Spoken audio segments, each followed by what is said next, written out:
सून घरात आली, तिला लगेच सांगायला जाऊ नका.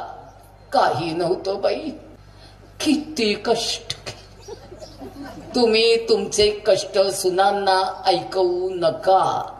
त्या म्हणणार आहेत तुमचा काळ वेगळा होता, तुमचे दिवस वेगळे होते, तुम्ही सहन केलं, आम्ही करणार नाही. सांगायला जाऊ नका. नंबर 4, सुनेला काटकसर शिकवायची नाही. मला 2 किलो तेल लागत होतं, हिला 4 लागतंय. लागू दे. माझ्या नवऱ्याला 100 रुपये पगार होता, तिच्या नवऱ्याला 1 लाखाच्या पेक्षा जास्त पगार आहे. ती तेल डोक्यावर ओतून घेऊ देत, नाही तर पिऊ देत.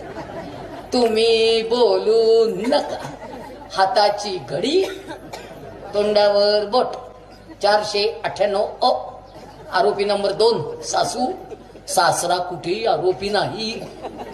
सगळ्या सुना सांगतात आमचे मामाच